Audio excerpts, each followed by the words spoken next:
내가 잘못 쓰신대. 자, 우리 지난 시간에 이수까지 했는데 이수의 내용이 뭐냐면 처음에는 내가 잘못 생각해서 공부를 열심히 했어. 뭐와 관련된 공부였지? 시서가 뭐와 관련된 공부였지? 유교랑 관련된 공부를 열심히 했어. 이때 이 처음은 인생의 어느 시기를 의미한다 했었죠?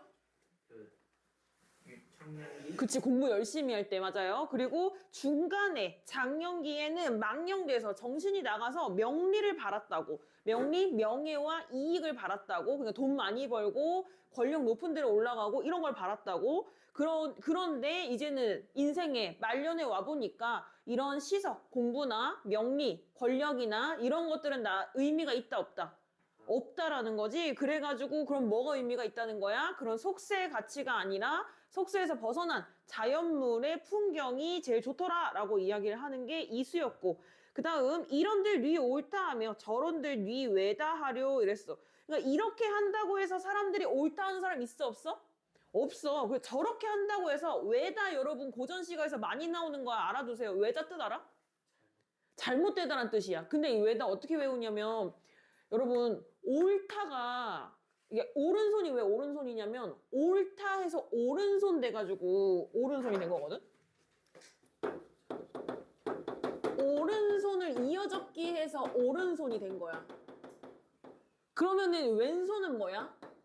잘못된 손이라, 이거는 바른 손이란 거고 이건 잘못된 손이라는 거거든요. 그래가지고 외다의 어간 외 관형사형어미 니은 해가지고 왼손 이렇게 된 거야. 잘못된 손이라 해서.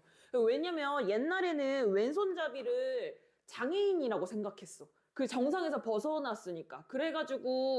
그래서 막 왼손잡이 나오면은 어릴 때 막 죽이고 그랬대요. 죽이기도 하고 아니면은 일부러, 여러분들 세대는 아닌 것 같은데 선생님 어렸을 때만 해도 왼손잡이면 부모님이 억지로 오른손잡이로 바꾸게 해가지고, 내 친구들 중에서 양손잡이 쓰는 애들도 좀 있거든? 여러분들도 들어봤어? 왼손잡이인 애들 일부러 오른손으로 바꾸게 하는. 오, 진짜 너네도 있어? 우리 같은 세대구나. 아, 그래. 그게 이제 왜다가 그런 건데, 근데 이게 우리나라만 그런 게 아니라 영어도 그렇잖아. 영어도 오른쪽에 영어로 뭐죠?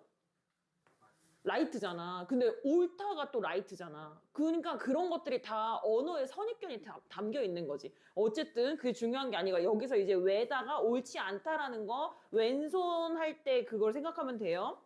자, 그러니까 이렇게 한다고 옳다고 하는 것도 아니고 이렇게 한다고 잘못됐다고 이야기하는 것도 아니야. 그러면은 이거는 내가 그러면은 뭔가 행동을 했을 때 사람들의 평가나 기준에 얽매이겠다, 얽매이지 않겠다.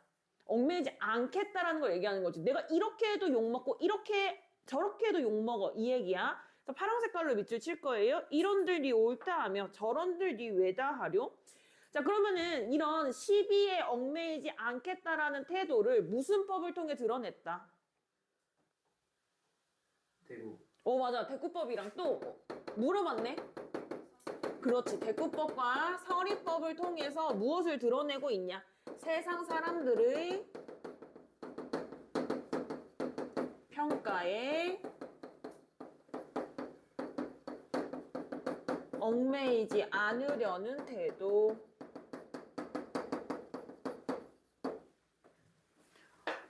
아, 근데 진도 어디 나가는지 안 물어봤네. 네? 진도. 지용이 화법 진도 어디 나가? 저희 이제 내일 6번 나가시는 거야? 모르고. 나 얽매이지 않는다. 나도 모르는, 사실은 객관적인. 그 다음 옳거나 왜거나 나도 내일 모르노라. 그러니까 이것이 옳다 그르다라고 얘기하는 거는 사실은 객관적인 거야, 주관적인 거야? 주관적인 거야. 사람마다 이 옳다 그르다의 판단 기준이 다르잖아요. 그러니까 나도 모르는 거야. 이게 옳은 건지 그른 건지 나도 이 일이 어떤 건지 모른다는 거지. 그러니까 세속적인 기준으로부터 얽매이지 않는다. 얽매이지 않는다 조금 어려운 말로 뭐라 할까? 벗어났어. 탈 뭐라고? 탈색? 아닌데?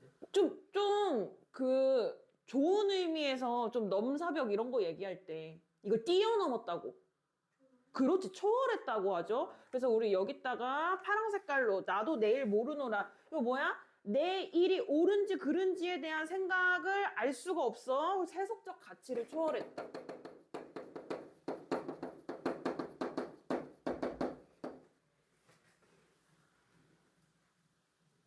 아, 미안. 세속적 가치 기준을 초월했다.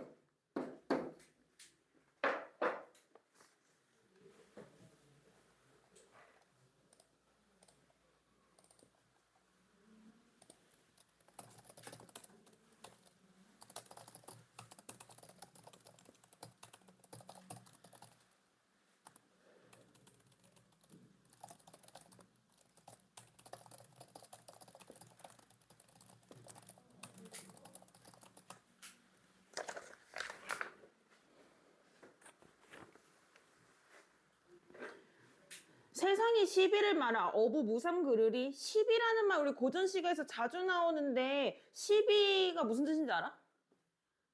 시시비비라는 말은 들어봤어요.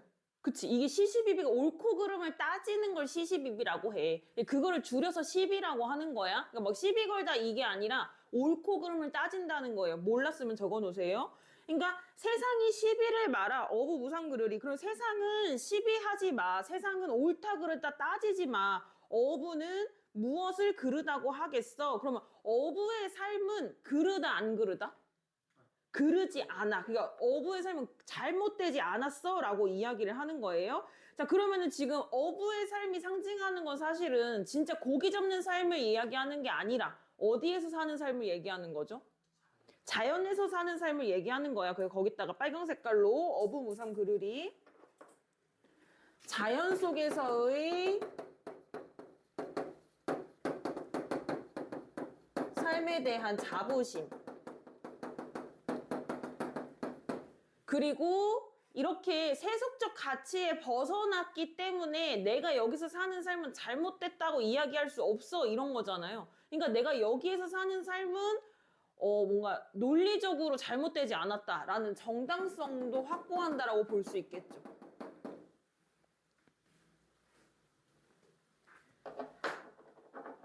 그럼 이때 이 어부는 진짜 생업에 종사하는 어부야? 아니면 자연을 즐긴다라는 의미의 비유적인 의미일까? 비유적인 의미야. 그래서 우리 이거 수능 특강 문제에서는 무슨 얘기가 나왔냐면 어부가 고전 시가에 자주 등장하는데 가짜 어부랑 진짜 어부가 있다는 거야. 진짜 어부는 우리 몽금포 타령에서 봤던 것처럼 진짜 어부 생활을 하는 사람들. 그러면 진짜 어부가 나왔을 때는 작품에 그런 사실적인 그 일상의 고된 노동에 대한 이야기들 아니면 흥겨운 분위기 이런 게 나오겠죠. 그런데 이렇게 자연을 즐기는 가짜 어부 같은 경우에는 어떻겠어? 그럼 생업에 대한 이야기보다는 분위기나 그 흥치, 안분지족 요런 느낌으로 가겠죠. 그래서 우리 뭐 그 수능 특강에서 무슨 단어를 썼냐면 가어옹이라는 단어를 썼거든요. 어부에다가 파란 색깔로 동그라미 치고 실제 생업으로서의 어부가 아니라 자연을 즐기는 사람으로서의 어촌 생활을 즐기는 사람으로서 비유적으로 표현을 한 거야. 그래서 이거 가짜 어부 노인이라고 해가지고 가어옹이라고 한대.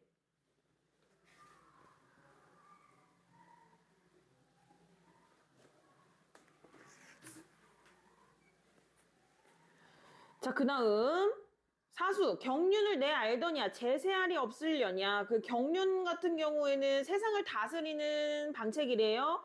제세는 세상을 구하는 거래요. 그러니까 이거 다 뭐랑 관련돼 있는 거야? 자연이랑 속세 중에.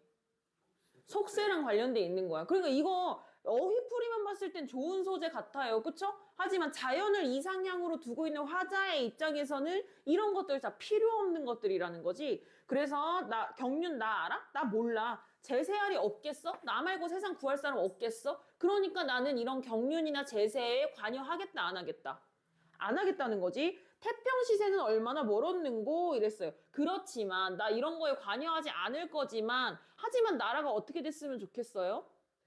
태평성대 했으면 좋겠어요. 그쵸? 그래서 여기 파란 색깔로 밑줄 칠게요. 태평시세는 얼마나 멀었는고. 이거 지난 시간에 얘기했었는데 이 작품을 쓸 때 시대적 배경이 나라가 혼란했을 때라고 했었어요. 나라가 혼란하면 지식인들이 이상과 현실의 괴리를 느끼고 자연으로 도피하는 경우가 많단 말이지. 이 작품도 그래. 그래서 여기에서도 나라 걱정을 하면서 하지만 그런 혼탁한 속세에 난 들어가고 싶어 안 들어가고 싶어? 안 들어가고 싶다. 이 동시에 두 가지 마음을 드러내고 있는 거지. 파랑 색깔로 태평 시세는 얼마나 멀었는고. 어지러운 나라 상황에 대한 걱정, 근심,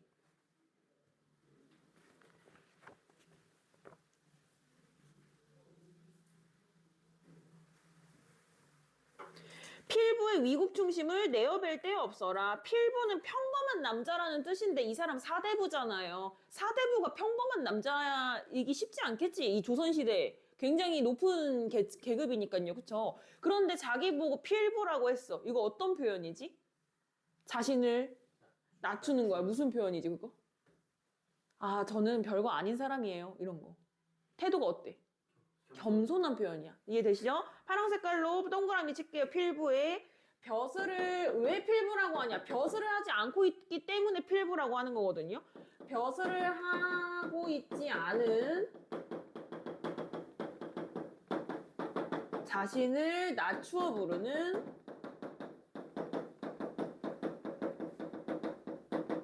겸손한 표현.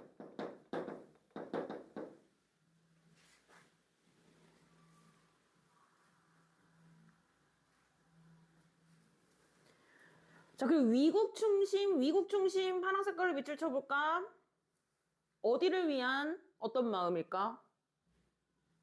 한자. 나라를 위한 어떤 마음? 충성스러운 마음이야. 그치? 그럼 이거 관련된 사자성어 알아요? 이거 진짜 많이 나오는데. 나라를 걱정하는 마음. 그렇지. 우국지정이야.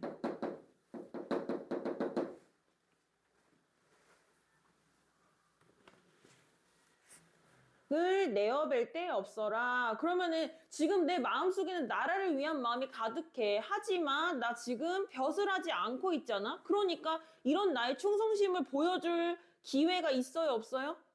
없단 말이야. 그래서 내어뵐 데 없어라. 파란 색깔로 밑줄 치고 나의 유국지정 즉 충심을 실천에 옮길 수 없는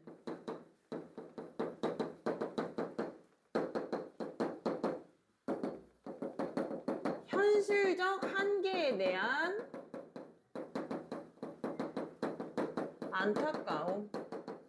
그러니까 화자는 좀 이중적인 거지. 나는 속세는 싫어. 하지만 나라는 잘 됐으면 좋겠어. 나라가 잘 되려면 내 벼슬을 해야 되는데 그러지 못하네. 안타깝다. 요렇게.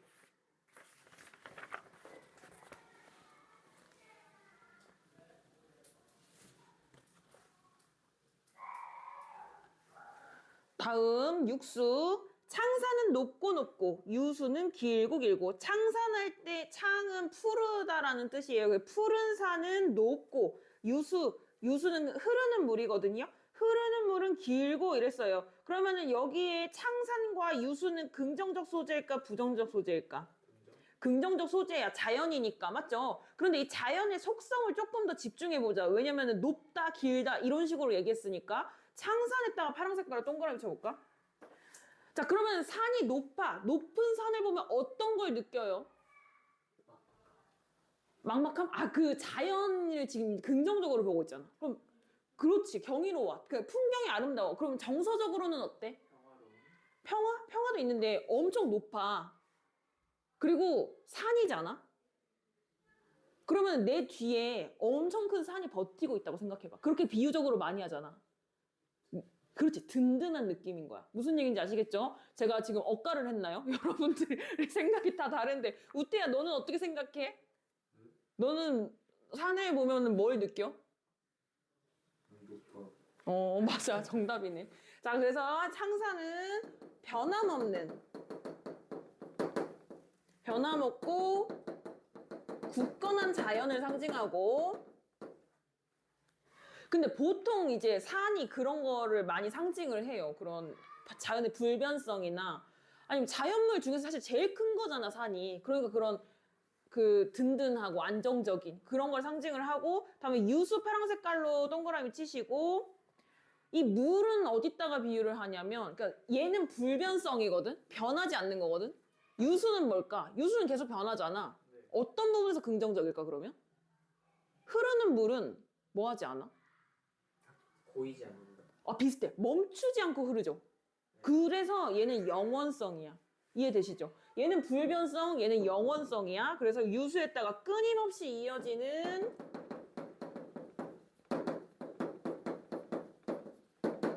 영원한 자연.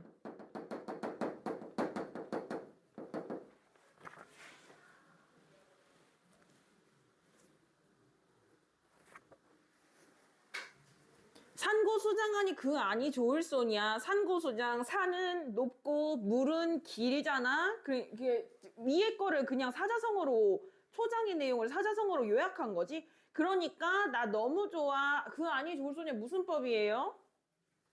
서리법이지. 서리법을 통해서 나 자연 너무 좋아. 즉 자연에서 느끼는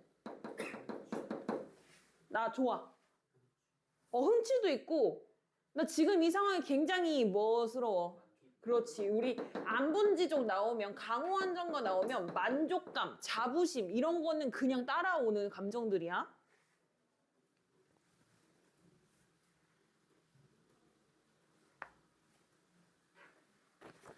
산수간 일한인데요. 허물 없이 사노라. 산수간 산과 물 사이에서 일한인, 한 명의 한가로운 인간이라는 거거든요. 자연에서 살면 한가롭잖아. 그치? 그렇게 돼서 나는 허물, 그런 잘못 없이. 왜냐면 속세에서 살잖아? 그러면 내가 어떻게 행동을 하든 욕을 먹게 되어 있단 말이야. 즉, 어떻게 행동을 하든 허물이 생길 수밖에 없죠. 근데 자연에서 살면 그런 허물이 생겨, 안 생겨? 안 생긴다는 거지. 그럼 일한인은 누구를 가리키는 말이에요? 그치, 화자를 가리키는 말이야. 일한인 파란 색깔로 동그라미 치시고.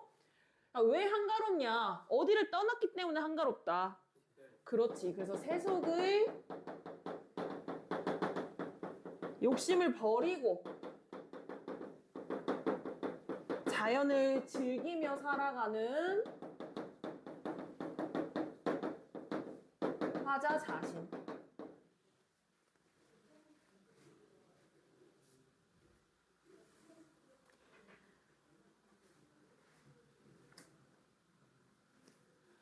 그 다음 허물 없이 사노라. 속세, 그러니까 이거는 속세에서 이야기하는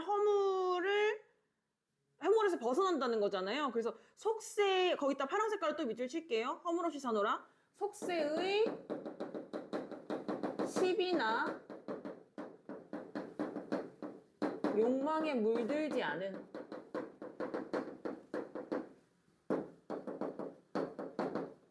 깨끗하고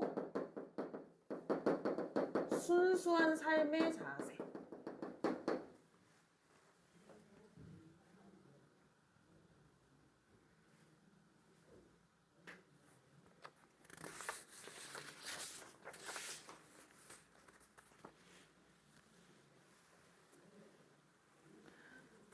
자, 요렇게 해가지고 우리 어부별곡이라는 작품 봤어요. 이거는 뭐 그냥 사실은 전형적인 강호 한정가야. 뭐 그렇게 특이할 것도 없어요. 강호 한정가에서 나오는 거 다 나와. 우국지정, 뭐 속세에 대한 부정적인 인식, 또 그 뭐지? 서리법, 뭐 이런 거, 만족감, 자부심 이런 거. 그래서 사실 특별할 거 없는 작품이거든요. 하지만 이 작품이 몽금포타령이랑 같이 엮여져 나오면서 진짜 어부와 가짜 어부의 태도가 어떻게 문학작품에서 고전시가에서 다르게 형상화되는지를 비교할 수 있는 지문이었습니다. 자, 그러면 빈칸 한번 채워보죠. 어부 별곡.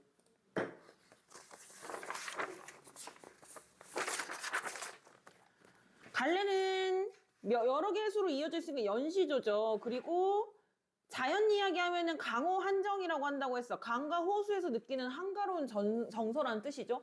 성격은 우리 그 삼수인가? 가장 처음에 나온 거?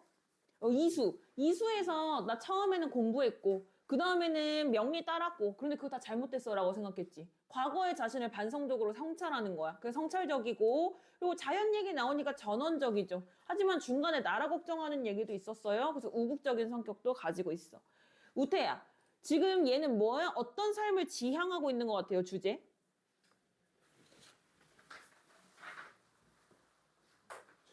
자연에서의 삶에 대한 지향. 그 다음 특징. 찬이야, 과거에 나 어떤 삶을 살았는데?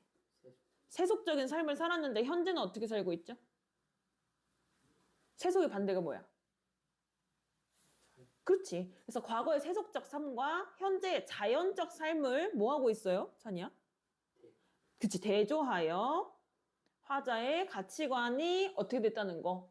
변화했다는 걸 부각하는 거지. 그 다음 2번 어부라는 상징적 시어를 통해서 그러니까 이 어부가 진짜 어부가 아니라 상징적 시어라는 거예요. 그 이 얘기는 뭐야, 예은아? 얘는 진짜 어부가 아니야. 그러니까 진짜 어부는 뭔데 그러면? 바다에서의 삶이.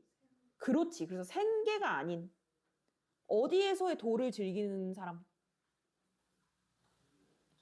자연의 도를 즐기는.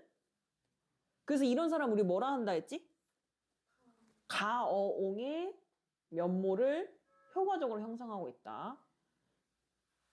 그 다음 4번 서리적 표현을 통해서 자연 속 삶에 대한 찬이야. 강호한정서 많이 나오는 거. 만족감이랑 또 따라오는 거 뭐라 했지? 다른 사람은 다 속세에서 허덕이면서 살고 있잖아. 하지만 나는 자연에서 이렇게 살면서 나 잘났다. 나 잘났다는 마음 뭘까? 그렇지. 만족감과 자부심을 강조해. 이거 강호안정가에서 빈번하게 나오는 정서라서 요거는 외워놓는 게 좋아. 자, 그 다음 4번. 그런데 사실은 좀 뭔가 명확하게 한쪽의 편을 들고 있지 않아, 우태야. 지금 얘 일단은 뭐를 좋아한다고? 어디 좋아한다고? 얘 지금 어디 좋아해? 그런데 어디도 좋아해? 우리 사수에서 지금 무슨 얘기하고 있지? 나라도 좋아해. 자연을 좋아하는데 나라를 버리지 않았다고. 혹시 자연과 관련된 거 사자성어 뭐라고 하는지 알까, 우태야? 거기 안 써 있어. 예은아, 자연은 뭐야? 강과 호수에서 느끼는 한가로운 정서야. 4글자. 한 10분 전에 했어. 10분? 5분 전에 했어. 자연 친화적인 작품을 무슨 가라 하잖아. 강어안정이야. 그치? 그리고 나라 걱정하는 건 4글자로 뭐야? 그렇지. 그래서 강어안정과 우국지정의 정서가 복합적으로 나타나는데 왜 그러냐면 우태야 왜 그럴까? 얘 왜 자연 좋아하는데 나라 걱정도 하는 걸까? 왜?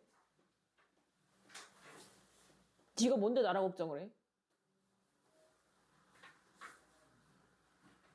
얘 뭐 하는 사람이지?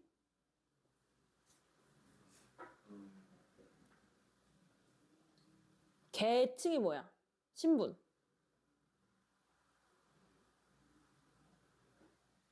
내 사대부라 했잖아. 그치? 사대부니까 나라 걱정을 할 수밖에 없는 거야. 그 계급이 해야 될 일이 나라 걱정이니까. 그렇지만 자연도 좋은 걸? 그래서 2가지가 다 드러나는 거지. 사대부 시조의 전형적인 면모를 지니고 있어요. 다음 글에 짜인 각수의 중심 내용을 중심으로 보시면 지난 삶에 대한 찬이야. 지난 삶 그 명리와 그 성사를 어떻게 했지? 잘했다 잘못했다? 반성과 자연 속에서 지내는 현재 삶에 대해서는 어떤 감정이에요? 만족감. 다음 삼수. 삼수의 내용 예은아 세상에 뭐하는 나 거리를 둘 거야. 세상이 속세잖아. 근데 세상에서 뭐 하지? 우리 사수의 내용이잖아. 삼수의 내용이잖아. 삼수 한번 볼까? 삼수에서 특별히 강조되고 있는 속세의 부정적 모습이 뭐죠? 그 사람들은 계속 뭘 해? 그렇지. 그 2글자로 뭐라 한다 했지? 그렇지. 세상의 시비와 거리를 둔 어부의 삶에 대한 긍정. 그 다음 사수. 사수가 좀 내용이 특별하다 했었지. 사수에서 나 뭐가 있는데 그걸 내어보낼 수 없어, 지용아. 내 마음속에. 아, 나라. 그거 지문에 뭐라고 나왔죠? 미국 중심. 위국 충심을 내어보일 수 없는 한계. 다음 육수. 나 자연에서 어떻게 살고 있는데 그게 만족스럽다. 찬이야. 그렇지. 일한인이라는 단어 나왔었죠? 시어의 의미 한번 볼게요. 시서와 명리가 상징하는 거 뭘까? 우태야, 시서랑 명리 좋은 거야, 나쁜 거야? 명리라고 써있네. 명리로 바꿔주세요. 좋은 거야, 나쁜 거야, 우태야? 좋아요.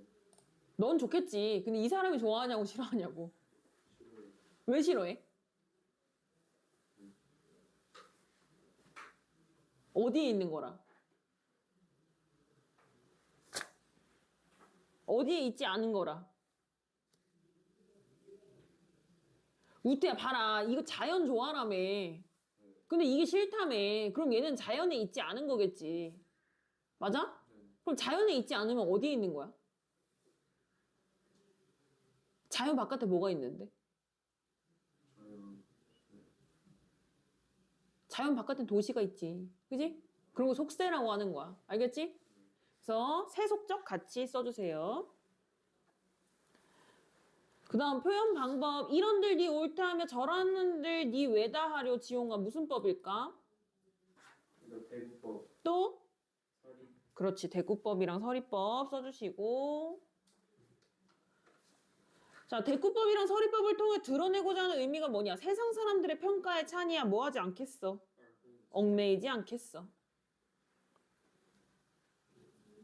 다음 어부 무삼 그르리 그 안이 좋을 소냐 이거 서리법이거든요. 이 구절에서는 자연 속에서의 삶에 대한 뭐가 드러나요, 지용아? 어부 누가 잘못했다 하겠어. 이렇게 사는 거 좋지 않아? 자연 속에서 삶이? 좋다. 그렇지. 만족감. 만족감 자부심은 얘들아 강호 한정하면 그냥 외워. 만족감 자부심 안분지족 안빈낙도 이거 그냥 외워. 알겠죠? 자, 그 다음 반복법, 대꾸법. 창사는 높고 높고 유수는 길고 길고 해서 사용됐는데 이게 높고랑 길고랑 두 번씩 했잖아요. 자, 그러면은 우태야 이거 자연이 어떻다는 얘기였어? 좋다. 좋지. 어떤 면에서 좋은데?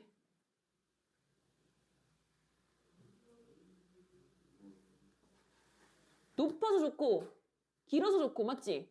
산이 높아서 좋아. 자연이 웅장해서 좋아. 자연의 웅장함과 그리고 물이 길어서 좋아. 이 긴 거는 뭐야? 역사가 길다라는 거잖아. 우리 역사가 길다라는 거 혹시 어떤 단어 쓰는지 알아요? 이거한 역사라고 하는데. 예전부터 있어 왔다라는 뜻이에요. 이응 기억. 유구한이라는 말 들어봤어? 자연의 웅장함과 유구함.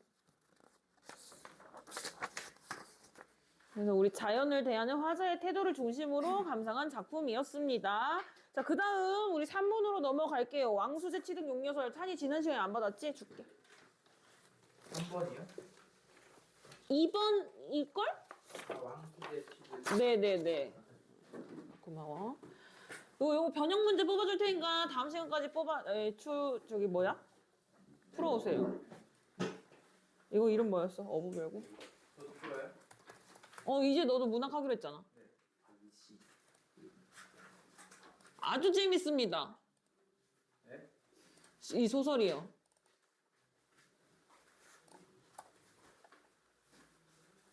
드디어 소설로 왔다. 진짜 고전시 진짜 개노잼. 현대시는 괜찮거든? 근데 고전시는 진짜 노잼이야. 주제가 다 똑같잖아. 그게 진짜 재미가 없어. 문학성이 떨어져. 저도 안 헷갈리잖아요. 안 헷갈려? 근데 해석을 못 하잖아. 그렇죠. 그래도 단어 몇 개만 보면 어느 정도 해석이 가능하죠. 맞아. 근데 왜 그 단어 몇 개를 안 보는 걸까? 그때 안 보여. 그때 안 보여? 항상. 아, 그때는 안 보여? 네. 원래 그렇지 뭐.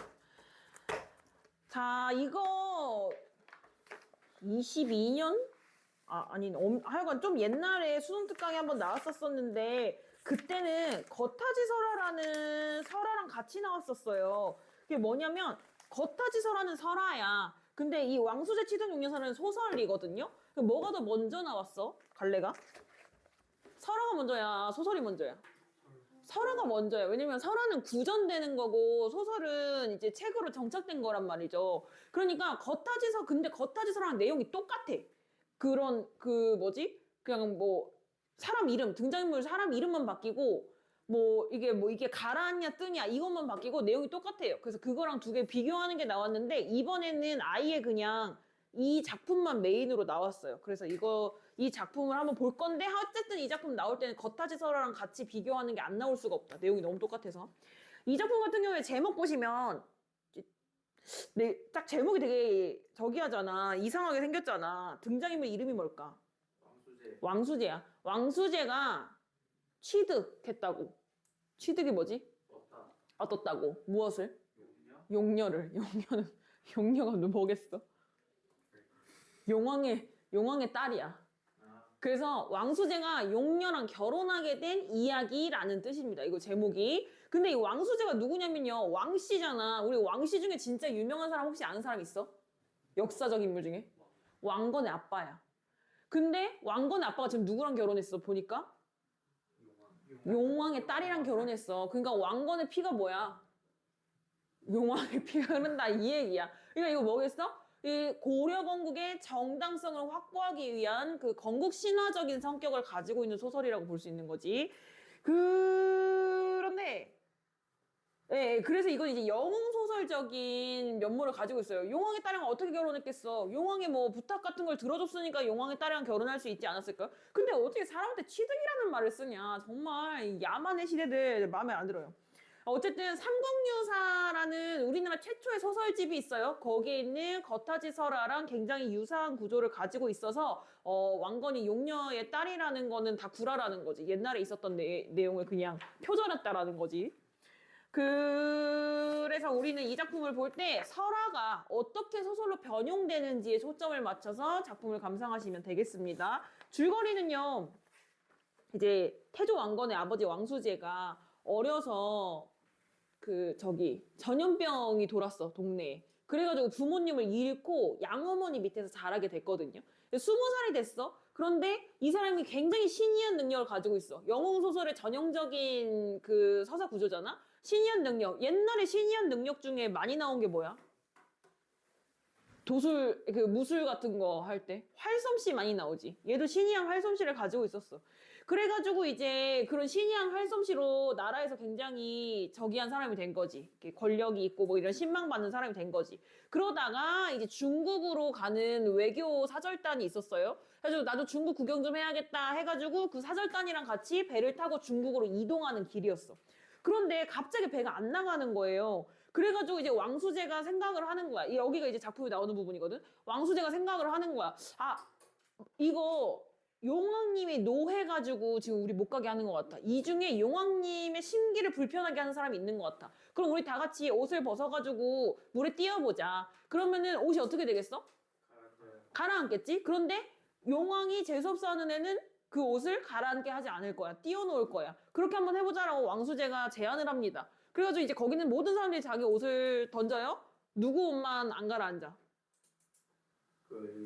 왕수제 옷만 안 가라앉는 거야. 그래서 지가 이제 낸 해답에 지가 걸려가지고 이제 거기 섬에 이제 낙오 돼가지고 다른 사람들 이제 떠나게 되고 섬에 갔거든요.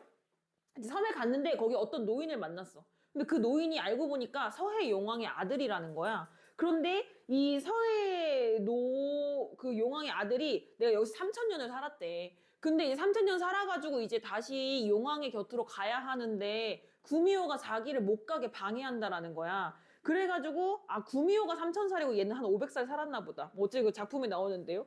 그래가지고 이제 근데 나는 이제 여우를 죽일 수가 없어. 늙어가지고 여우를 죽일 수가 없어. 근데 네가 활솜씨가 뛰어나다 해가지고 내가 너를 여기로 유인한 거야. 이렇게 얘기를 해주는 거죠. 그래서 왕수제가 구미호를 죽여요. 그 노인의 보답으로 그 노인의 딸을 준 거지. 그래서 용녀를 준 거야.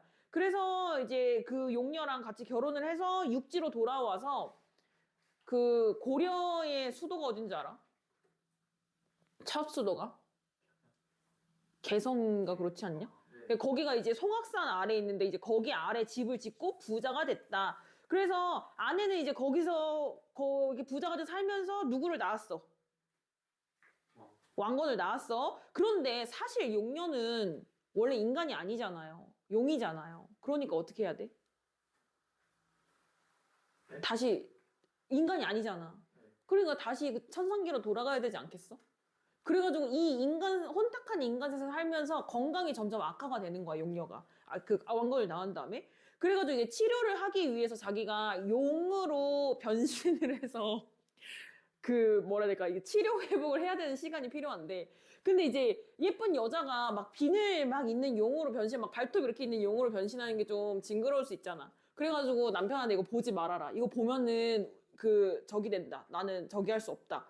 인간 뭐 돌아갈 수 없다. 뭐 이런 식으로 한 거지. 그래서 이게 금기가 생겼어요. 그래서 이제 혼자서 방에서 몰래 변신을 하고 만약에 들어오면 미리 얘기해라 이렇게 부탁을 했는데 근데 이렇게 이런 금기가 생기면 꼭 어떻게 돼 금기가? 깨지잖아. 왕수제가 실수로 들어가 버려요. 들어갔는데 이제 그 아내가 변신을 한 상태였던 거지. 그래가지고 용을 봤는데 근데 여기서부터 좀 충격적인데요. 용을 보고 사실은 뭐가 용을 보고 이제 그다음에 어떻게 됐을 것 같아? 뭐 아내가 죽게 된다거나 다시는 인간으로 돌아올 수 없다거나 이런 게 아니야. 다시 인간으로 돌아올 수 있고 막 괜찮거든요. 근데 왕수제가 정이 떨어진 거야. 너무 징그럽게 생겨가지고. 그래가지고 이제 아내 감정이 어떻겠어? 그치, 니는 내 얼굴 보고 좋아한 거구나. 이래서 열받아가지고 이제 왕수제가 신의가 없다라는 걸 지적하면서 떠나버립니다. 뭐 이런 근데 이제 그런 꿀잼 스토리는 생략이 되어 있고요. 여기서 이제 왕수제의 영웅적인 모습만 들어 있는데 선생님이 왜 줄거리를 이렇게 구구절절 설명해 주냐면 만약에 이게 수능에 나온다고 하면 이 부분은 나와 안 나와? 안 나와. 수록된 부분은 안 나와. 다른 부분이 나와. 그러니까 어떻게 해? 전체 줄거리 알고 있어야 아 이게 소설의 어느 부분이다. 이걸 알고 문제를 수월하게 풀 수가 있겠지. 연계의 효과를 알려면 소설은 전체 줄거리를 아셔야 됩니다. 자, 그래서 우리는 여기 이 왕수재 씨가 그 배에서 섬으로 낙오되는 장면 먼저 보도록 할게요. 상사가 일행에게 말했어요. 하늘에는 바람 한 점 없고 바다엔 작은 파도 하나 없는데 이런 뜻밖의 변고를 당해 사흘 동안이나 앞으로 나아가지 못하니 이 일을 어찌하면 좋단 말인가. 지금 바람도 안 불고 파도도 없어요. 그러면은 배가 지금 위험한 상황이야 안 위험한 상황이야 원래는? 안 위험한 상황이야. 그런데 배가 앞으로 나아가질 않아. 뭔가 기이한 일이 일어났다. 맞죠? 거기다가 파란 색깔로 밑줄 칠 거야. 하늘엔 바람 한 점 없고 바다엔 작은 파도 하나 없는데 배가 움직이지 않는 것을 우리 뒤에서 뭐라 그래? 뜻밖의 변고라고 하죠. 뜻밖의 변고라고 생각하는 이유.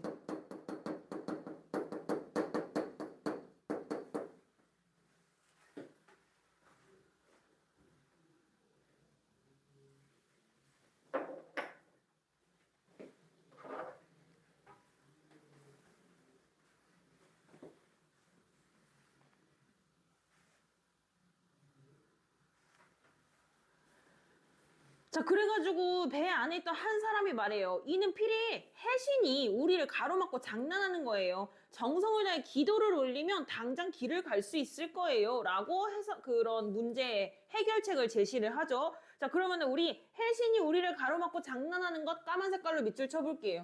이게 한 사람이 생각한 문제의 뭐예요? 문제가 발생한 원인이에요. 어디야? 해신이 우리를 가로막고 장난하는 것? 이거에 대한 해결 방법이 뭐예요? 뭐 하자?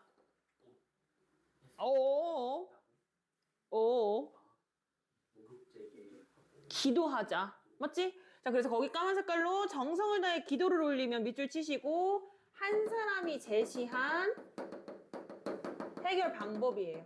그러니까 이 한 사람이 왕수제가 아니라 다른 사람이야.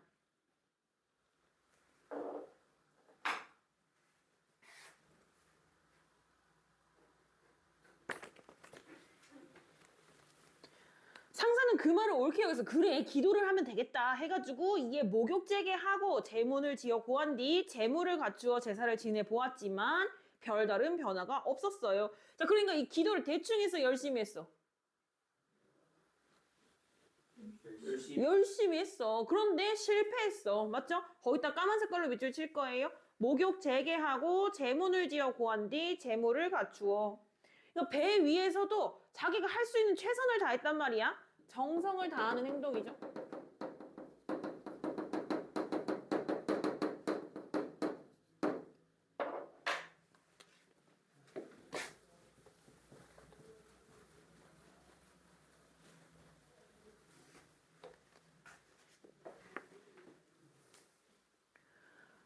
근데 뭐 안 됐는데 뭐 어떡해. 내가 할 수 있는 게 없잖아요. 그래서 다시 2번, 3번 제사를 지내 보았지만 역시 배는 움직이지 않았어요.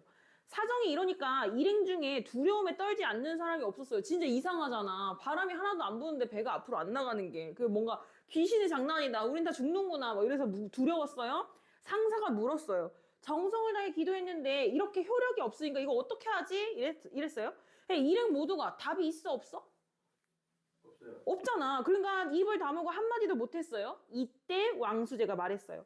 이는 분명 일행 중에 부정한 자가 있어 함께 갈 수 없으므로 해신이 우리를 가로막고 장난하는 것입니다. 부정한 이를 찾아낸 다음 버려두고 데려가지 않는다면 우리를 가로막고 희롱하는 일이 바로 없어질 것입니다. 이 부정한 자가 자기인 줄 모르고 지금 이렇게 입을 경솔하게 놀리고 있어요. 야, 여기 파란 색깔로 체크할 거야. 이거 왜 이렇게 정리했을까? 왕수제가 생각한 문제의 원인과 해결 방법이 이후에 제시되는 거야. 이 두 개를 대응시킬 수 있겠죠? 그래서 여기 왕수제가 생각한 문제의 원인은 뭐예요? 여기에 뭐가 숨어 있어? 부정한 자가 숨어 있어. 그치? 파란 색깔로 체크할 거야. 일행 중에 부정한 자가 있어 함께 갈 수 없으므로 해신이 우리를 가로막고 장난하는 것. 왕수제가 생각한 문제의 원인.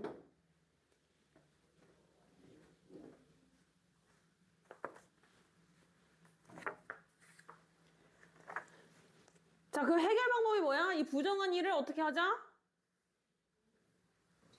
찾아서 놓고 가자. 파란 색깔로 이어서 밑줄 쳐야겠죠? 부정한 일을 찾아낸 다음 버려두고 데려가지 않는다면 문제 상황에 대한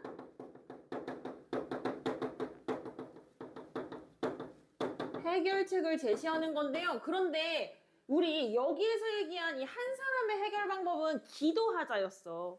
그런데 왕수제가 제시한 거는 부정한 자를 버리고 가자였어. 뭐가 더 실질적인 효력이 있어 보여요?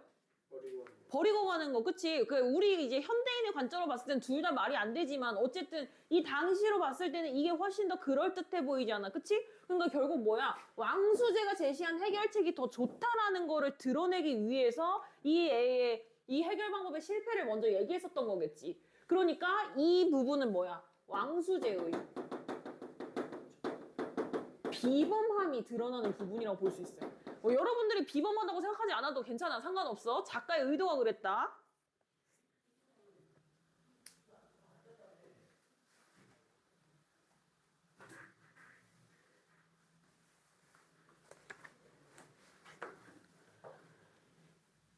상사가 말했어요. 그 사람은 어떻게 알고 버리고 가냐? 했더니 수지가 얘기했어요. 알아낼 방법이 있어요. 모든 사람이 각자 자기 윗옷의 옷깃을 잡고 해신에게 이렇게 고하면 돼요. 영험하신 신의 밝은 계시를 알고자 저희 옷깃에 이름을 써서 바다에 던지려고 합니다. 가도 되는 사람의 옷은 물속에 가라앉혀 보이지 않게 하시고 갈 수 없는 사람의 옷은 물 위에 띄어 가라앉지 않게 해주십시오. 영험한 뜻을 보여주시면 마땅히 가르친 대로 거행할 것입니다. 이렇게 해보시는 게 좋겠습니다. 라고 얘기를 했어요. 부정한 자를 찾는 방법, 옷을 물에 띄워본다. 그래서 가라앉으면 안 부정한 사람, 뜨면 부정한 사람. 그런데 이 소설의 모티브가 된 거타지 설화에서는 나무 조각을 띄우라고 해. 그래서 가라앉는 사람이 남게 되거든요. 그래서 이게 이제 거타지 설화와의 차이점이야. 나머지는 다 똑같아요. 그래서 여기다가 체크해 볼게요. 영험하신 신의 거기부터 가라앉지 않게 해주십시오까지 체크해 주시고 부정한 자를 찾는 방법이죠.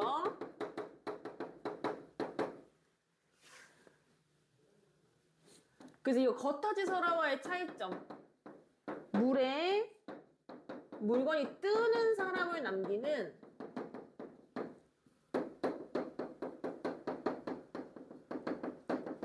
겉타지설화와 차이가 있어요.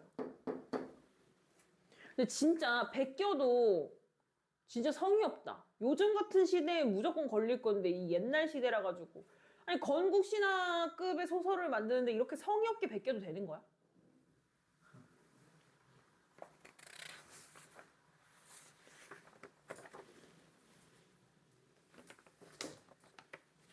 상사가 말했어요. 그 말에 묘리가 있구나. 묘한 이치가 있구나. 왠지 맞는 말 같은 걸 이런 거죠. 그래서 이에 모든 사람이 수제의 말대로 윗옷을 벗어서 손수 그 옷깃을 잡고 기도한 뒤에 옷을 물에 던집니다. 모든 옷이 곧바로 가라앉아서 그림자도 보이지 않았지만 유독 수제의 옷 하나만이 물 위에 떠서 가라앉지 않았어요. 까만 색깔로 거기 밑줄 쳐볼까? 유독 수제의 옷 하나만이 물 위에 떠 가라앉지 않았다. 자, 지금 수지가 뭐 하게 생겼어? 낙원하게 생겼어. 누구의 해결 방법 때문에?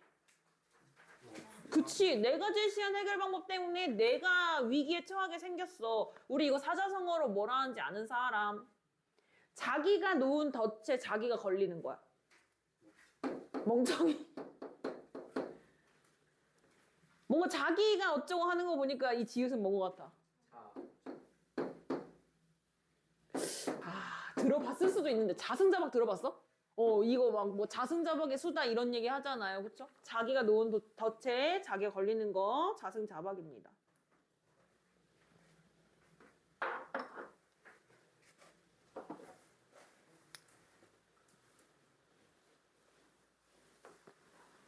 두 사이야 모두가 의아하게 여겨서 수제의 옷을 향해 돌을 던져요. 그리고 이거 확실히 어떻게 돼야 돼?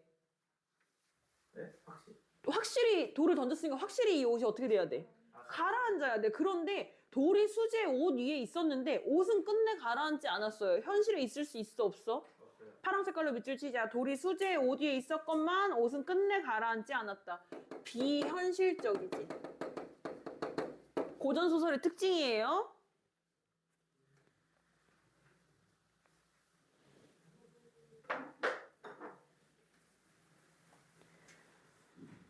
그러니까 이제 상사가 난감한 거야. 왜냐면 수재는 상사의 부하도 아니야. 그냥 중국 가보고 싶어가지고 사절단이랑 이렇게 따라간 거였는데 이제 여행 가는 길에 굉장히 난감한 상황을 겪게 되었어요.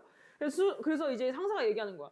네 말대로 옷을 던져봤는데 네 옷만 안 가라앉네. 이거 어떡하지? 이렇게 물어보는 거지. 그런데 이제 그런 거야. 만약에 수재가 아니라 진짜 말단 부하가 이렇게 됐다면 어떡해? 부정한 놈 찾았다. 너 당장 내려라. 이렇게 했을 거 아니야. 근데 수지한테는 다시 물어보는 거야. 왜? 상사가 수지를 어떻게 생각하니까? 그렇지. 왜? 아니 바로 내쫓지 않고 이게 해결만 이거 좋은데 묘한 이치인데 이렇게 생각하고 했잖아. 결과 나왔잖아. 근데 왜 결과대로 안 하고 물어보냐고. 내 상사 마음 뭐야? 얘 놓고 가는 거 좀 그런데? 라고 생각했다라는 거죠. 거기다 파란 색깔로 이 일을 어쩌면 좋겠느냐? 수재의 의견을 다시 묻는 것으로 보아 상사가 수재를 아끼고 있음을 알 수 있음.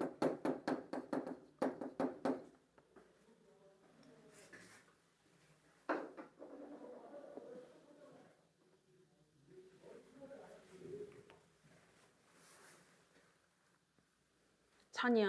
뭐 그렇게 자도 잠이 오냐? 큰일 났다 진짜로.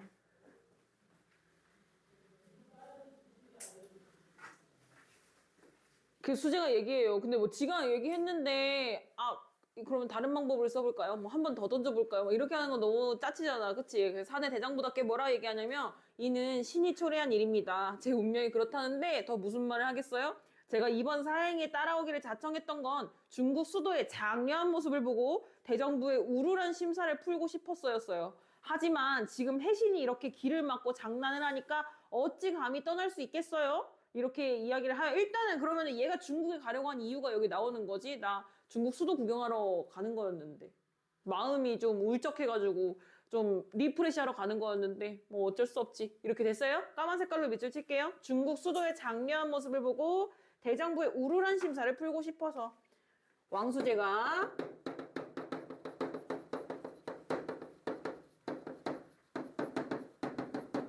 중국으로 가려 한 이유.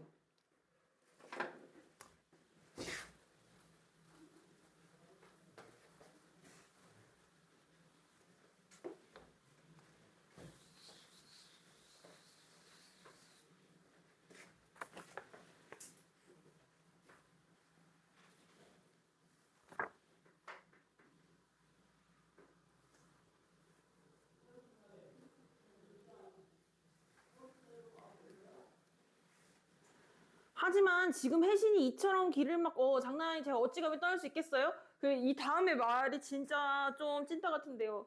이제 저는 바다에 빠져 죽겠지만 사신 일행은 만리길을 무사히 다녀오셔서 임금의 명을 욕되하지 않으시길 바랍니다. 이런 거지. 그러니까 저는 죽을 건데요. 잘 갔다 오세요. 이렇게 이야기를 하는 거예요. 근데 이제 이거를 막 이제 찐따 같다. 뭐 이렇게 사람 불편하게 한다. 이렇게 하면 안 되잖아요. 그쵸? 나라를 위해서 뭐 하는 거야, 자기를. 그치, 희생하는 거야. 맞지? 우리 이런 거 사자성어로 뭐라 그래요? 마음에 안 들어도 어쩔 수 없어요. 사자성어로 뭐라 그래요? 나게 희생하는 거 있잖아. 일단 여기 파란 색깔로 체크할게. 이제 저는 바다에 빠져 죽겠지만부터 바랄 뿐입니다까지 자신의 죽음보다 근데 여기 뭐 앞부분에 줄거리 이런 거 있었나? 앞부분은 없어. 중간 줄거리. 그래. 오케이.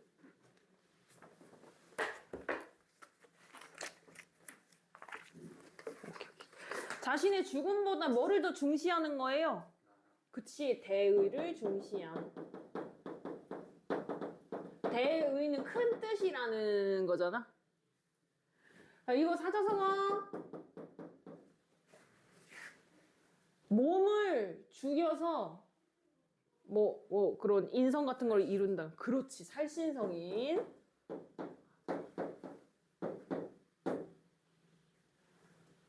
사실 이게 하마터면 왕건이 태어나지 못할 뻔했어요. 그렇게 말하더니 몸을 날려 바다로 뛰어들려고 했어요. 중략 부분 줄거리. 상사랑 일행은 바다로 뛰어들려는 왕수제를 만류한 후에 가까운 섬에 내려주고 떠나요. 섬에 도착한 왕수제는 대숲 사이로 난 길을 따라가다가 초가집을 발견하고 그곳에서 자신을 기다리던 노인으로부터 음식을 대접받습니다. 그래서 이 작품 전반부랑 후반부로 나눠지는 거지. 후반부의 내용 노인과의 어떤 사건이 전개될 것 같아요. 이윽고 날이 어두워지자 노인은 불을 붙여 등을 켜고 앉더니 한숨을 내쉬며 이렇게 말했어요. 수제야. 근데 수제가 이름이 수제가 아니야. 그 결혼하지 않은 남자를 가리키는 말이야, 수제가. 그러니까 왕씨성을 가진 수제라는 거거든요. 그래서 이제 이게 친근하게 막 누구야 뭐 이렇게 우태야 이렇게 부르는 게 아니라 이게 걔를 부르는 호칭이야, 그냥 보통 명사. 잠깐 이 늙은이 말 좀 들어봐. 나는 본래 속세 사람이 아니라 서해 용왕의 아들이야. 파란 색깔로 밑줄 칠까요? 서해 용왕의 아들이야. 그러니까 인간이 아니야. 인간 세상을 뭐한 사람이야. 초월한 사람이야. 초월적 인물 등장했죠?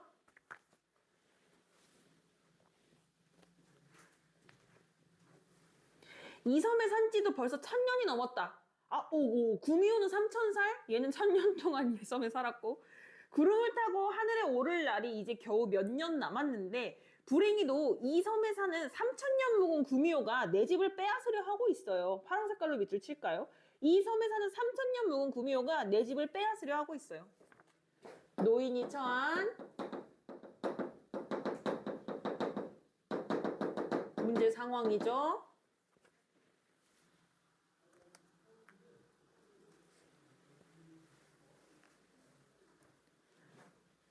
그 닷새 동안 일전을 벌였거든? 5일 동안 싸웠거든? 전쟁했거든? 근데 늙은 내가 구미호에게 대항하는 게 너무 힘들어서 수제, 귀신 같은 활솜씨를 좀 빌리려고 그래서 너를 여기로 끌어들였다라는 거지. 거기다가 파란 색깔로 체크할게요. 늙은 내가 구미호에게 대항하는 게부터 귀신 같은 활솜씨를 좀 빌렸으면 하고까지. 노인이 수제를 섬에 남게 한 이유. 그러니까 사실 수제는 자기가 중국에 갑자기 가고 싶어진 줄 알았어. 그리고 자기가 갑자기 번뜩 해결 방법을 생각해가지고 물을 이렇게 띄워보라고 한 줄 알았어. 그리고 나는 진짜 죽으려고 했어. 이렇게 생각했는데 알고 보니까 이게 다 누가 짜놓은 판이었다? 노인이. 서해용왕의 아들이 다 짜놓은 판이었다라는 거죠. 나를 좀 도와달라고 수재를 이런 궁벽한 땅에 모셔오게 했으니 참으로 미안하고 죄송스럽게 그지없소이다. 거짓말. 수재가 물러나왔더니 이렇게 말해요. 근데 이제 용왕 아들이라고 하니까 함부로 개기면 돼요, 안 돼요? 그래서 뭐라 얘기하냐면 저는 속세에 천한 사람이고 선생께서는 용궁의 귀한 아드님이신데 어찌 감히 한자리에 나란히 앉을 수 있겠어요? 게다가 저는 원래 아무 재주가 없는 사람이라 어찌 감히 선생의 청을 감당할 수 있겠어요? 자, 그러니까 지금 이 왕수재는 자기 스스로에 대한 태도가 어때요? 자기를 어떻게 드러내요? 낮춰요. 겸손한 태도지. 그러니까 두 가지가 나와. 나는 천한 사람이라서 너랑 같이 앉아있을 수 없어. 겸상할 수 없어. 그리고 두 번째는 그래서 나는 무능력자라서 네가 원하는 그 구미호와의 싸움 난 할 수 없어 라고 이야기하는 거지.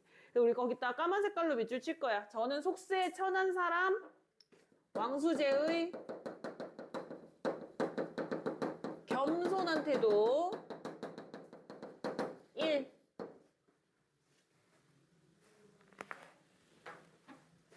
그럼 두 번째 겸손 뭐예요? 저는 뭐가 없어요?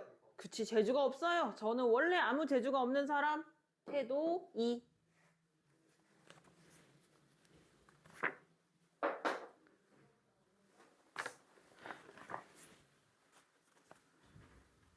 하지만 노인, 이 왕수재의 솜씨를 모르고 이 판을 짰을까? 아니야. 노인은 초월적 인물이잖아. 다 알고 있었을 거야. 그래서 노인이 말했어요. 수재가 신궁, 귀신 같은 활솜씨를 가지고 있다는 거 오래전부터 알고 있었어요. 자, 근데 어떻게 알아? 수재를 본 적도 없는데 이 사람이 어떤 능력을 가진 인물이기 때문에 노인이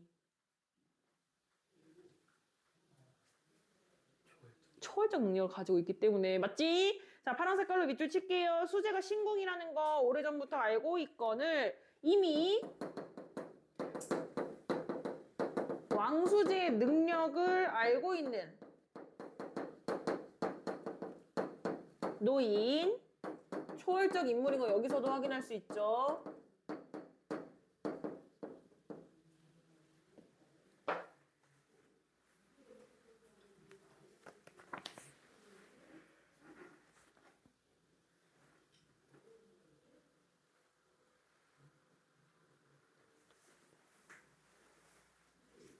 겸손이 지나치다. 모래가 구미호랑 싸우기로 한 날이다. 수재야, 한번 수고로 맡기지 말고 이 늙은이를 위험한 처지에서 구해줘라. 내 생각에는 왕수재가 겸손했다기보다는 그냥 이 상황에서 빠져나가려고 했는데 실패한 것 같아요. 선생님 말씀이 이러하니 어찌 감히 온 힘을 다하지 않을 수 있겠습니까? 하지만 지금 활도 없고 화살도 없으니 어쩌면 좋겠습니까? 자꾸 도망가려고 해. 근데 이 도망가려고 하는 거 어떻게 다시 잡냐면요.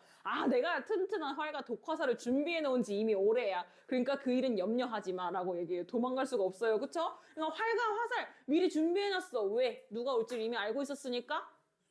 그렇지. 거기다가 파란 색깔로 밑줄 칠게요. 튼튼한 활과 독화살을 준비해 놓은 지 이미 오래니 왕수재의 능력도 알고 있었고 왕수재가 올 것을 미리 알고 있었다는 거지.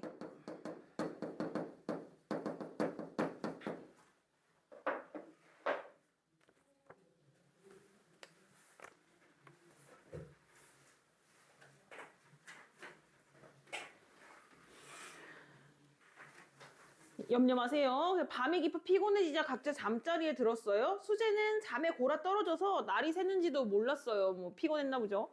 오후가 되자 종소리, 북소리, 피리소리가 멀리서부터 점점 가까이 들려왔어요.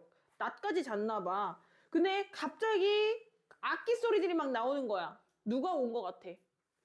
용왕? 용왕? 용왕이 갑자기? 내 아들 내가 데려가야겠다 이렇게? 지금 여기서 나온 인물이 왕수재, 노인, 또 누구지? 구미호가 등장했다라는 거야. 거기다 파란 색깔로 밑줄 칠게요. 종소리, 북소리, 피리소리가 멀리서부터 점점 가까이 들려왔다. 자, 구미호가 등장하는 거를 먼저 암시해 주는 거야. 악기 소리를 나열함으로써. 다양한 악기를 나열하여 여우의 출현을 암시하고 있고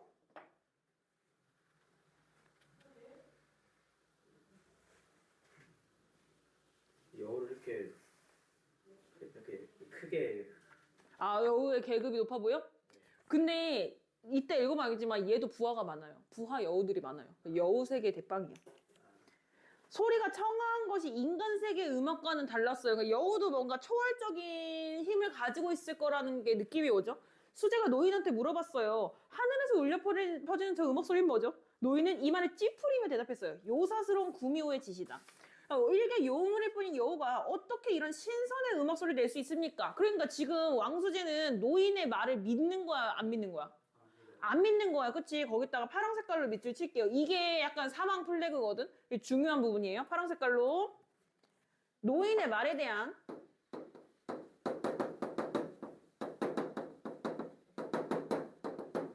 왕수재의 우리 의심을 조금, 의심의 정도가 조금 덜한 거. 아, 진짜 맞나? 약간 긴가민가 한 걸 의구심이라고 합니다. 들어봤죠? 왕수재 의구심 드러나지? 이렇게 왕수재가 사람을 믿지 못했기 때문에 나중에 아주 큰 잘못을, 일을 그르치거든요.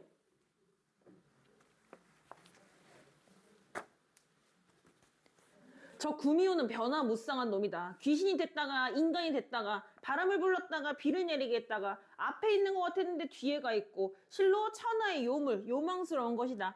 지금 이리로 오는 게 분명하니까 수재도 곧 보게 될 거예요.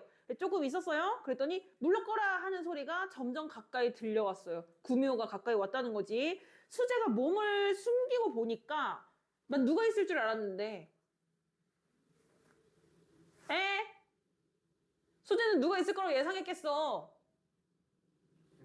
구미호가 있을 거라고 예상했겠지. 그런데 누가 있어? 임금? 얘들아! 나 우리 같이 읽고 있는 거 맞죠? 저 혼자 읽고 있는 거 아니죠? 부인이 있었다고. 그래서 부인 한 사람. 이 부인 한 사람이 누구라는 거야? 그렇지. 왜냐면 아까 뭐라 했어? 구미호가 변화무쌍해서 귀신이 됐다가 인간이 됐다 한다 했잖아. 그지? 그래서 거기 부인 한 사람에다 파란 색깔로 동그라미 치시고 인간으로 변신한 구미호.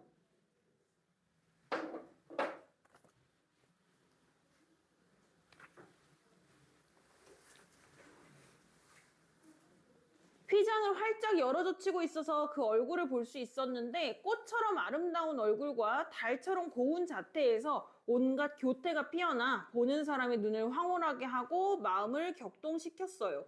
그러니까 지금 이 여자로 왔어요. 근데 그냥 여자로 온 게 아니라 겁나 예쁜 여자로 왔어요. 그치? 혹시 이후에 이야기가 좀 예측이 되시나요?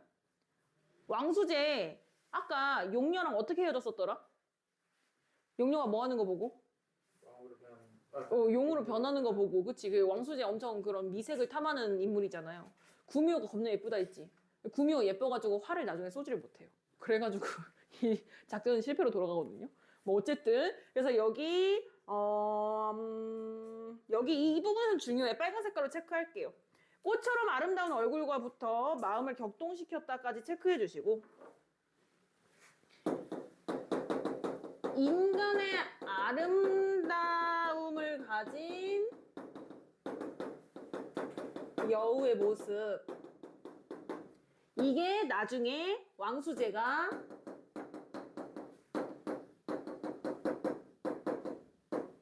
구미호를 쏘는 것을 망설이게 되는 계기가 돼요. 그러니까 얘들아, 얼굴을 탐하면 안 돼. 얼굴을 탐하면 중요한 일을 그르치게 돼. 나중에 배우자를 고를 때 인성을 보세요. 안 그러면 3000년 먹은 구미호랑 결혼하게 될 수도 있어요.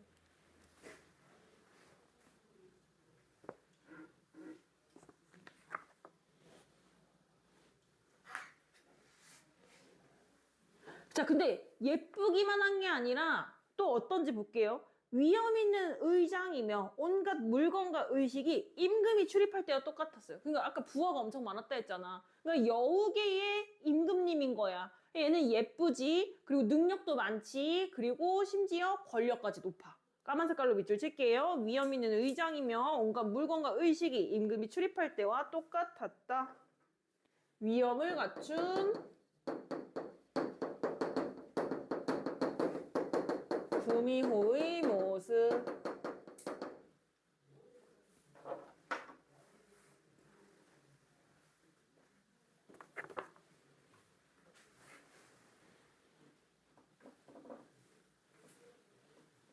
어여쁘게 단장한 시비들이 이때 시비라는 단어가 아까도 나왔는데 이 시비가 뜻이 많다, 그치? 시비 이렇게 시비 거는 거에 시비, 시시비비할 때 시비. 이때 시비는 노비라는 뜻이에요.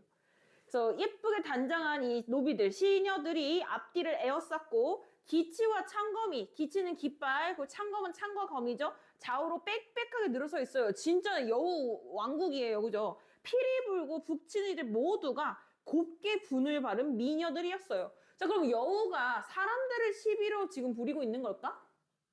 그럼 얘네들도 다 누구라는 거야? 여우라는 거야. 그치? 거기다가 까만 색깔로 밑줄 칠게요. 곱게 분을 바른 미녀들 역시 구미호를 따르는 새끼 여우들. 근데 구미호는 왜 용왕이 못 가게 하려고 하는 걸까? 궁금하군요.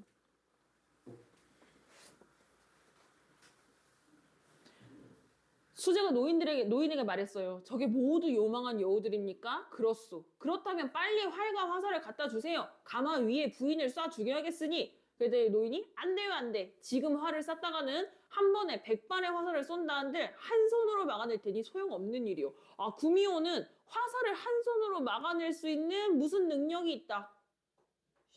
그치, 신이한 능력이 있다. 파란 색깔로 체크할게요. 지금 활을 쐈다가는 한 번에 100발의 화살을 쏜다 한들 한 손으로 막아낼 테니. 여우의 비범한 능력.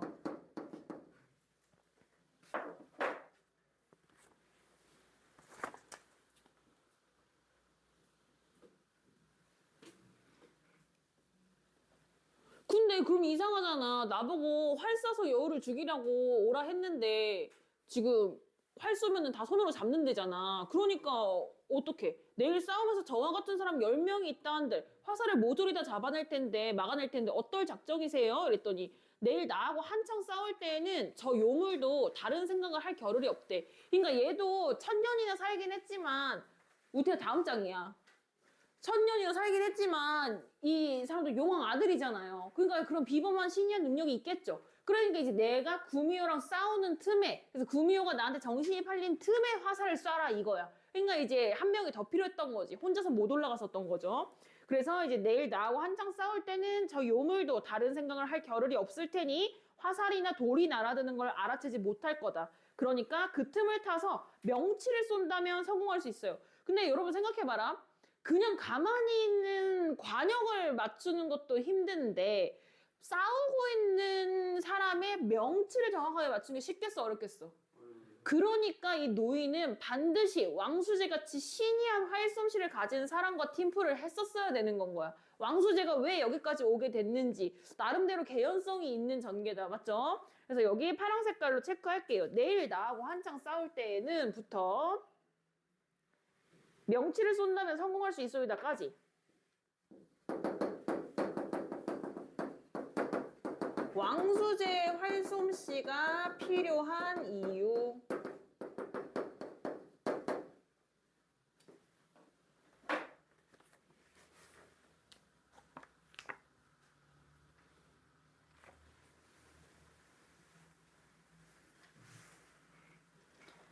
내일까지 기다리자 이랬어요. 이튿날 과연 요망한 여우가 많은 군조를 거느리고 와서 싸움을 걸었어요. 자, 이번에는 여우가 군사 쫄병들을 데리고 왔습니다. 이 군사 쫄병들도 다 사람이 아니라 뭐예요? 그럼 위에서 얘기한 너랑 같은 소재예요? 위에서는 어떤 모습으로 왔었어, 이 군졸들이? 그렇지. 그래서 거기다가 많은 군졸에다가 까만 색깔로 밑줄 치고 곱게 분을 바른 미녀들이 너무 멀리 떨어져 있죠? 그냥 이렇게 쓰자 그러면. 곱게 분을 바른 미녀들이랑 같은 애들이죠?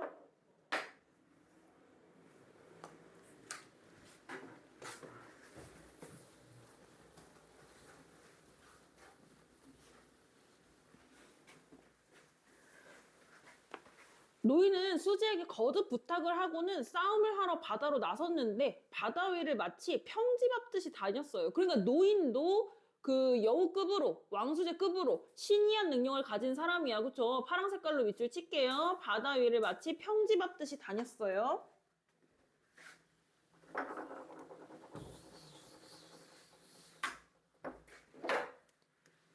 노인의 신이한 능력. 이거 실제로 할 수 있어요? 없어요?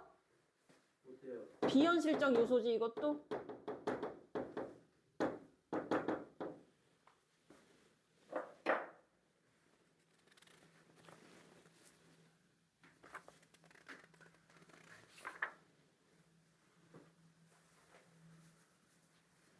자, 이제 노인이랑 구미호가 싸우고 있잖아. 이렇게 신이한 능력을 가진 애들끼리 대등하게 싸우고 있잖아. 이제 이 싸움을 끝낼 수 있는 키는 누구한테?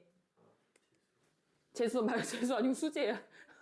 왕수재한테 있지. 그래서 수재가 화살을 매기고 화살 시위를 당기고 시위를 잔뜩 당겨서 부인을 쏘려 했는데 쏘려고 하서 이제 관역을 존중을 하니까 뭐가 보여? 부인의 예쁜 얼굴이 보이는 거야. 부인의 얼굴이 너무도 아름다운 것을 보고는 차마 화를 쏠 수가 없었어요. 수재는 이렇게 생각했어요.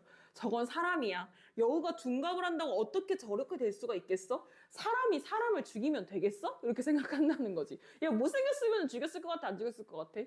지금 왜 100% 죽였어요. 그죠? 하지만 우리는 그렇게 의심하면 안 되잖아. 수재가 이렇게 고민하는 이유는 뭐야? 사람이 사람을 죽이면 안 되니까. 그러니까 얘가 여우라는 걸 믿는 거예요? 안 믿는 거예요? 안 믿는 거야. 수재의 인간적인 면모를 볼 수 있는 부분. 그러니까 이게 저기잖아. 왕건을 칭송하려고 쓴 소설이잖아요. 그러니까 왕건 아빠의 인간성까지도 이렇게 두둔해 주는 거지. 파란 색깔로 사람이 사람을 쏴 죽여서야 되겠는가? 왕수재의 인간적인 면모.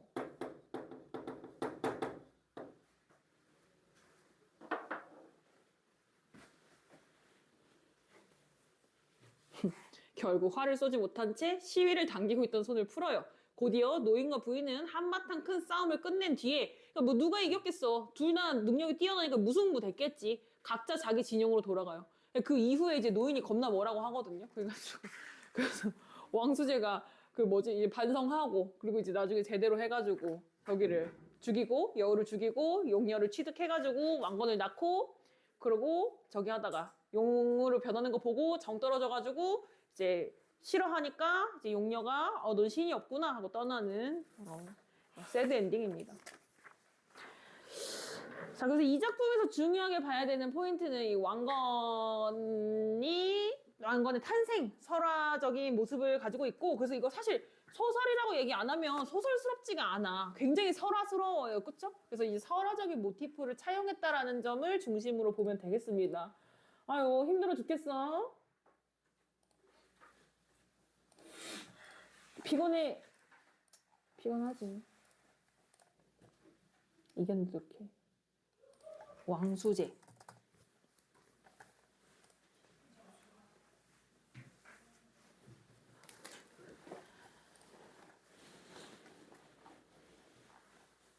갈래는 고전 소설이고요. 요거 우태야 너 진짜로 핸드폰 뺏어.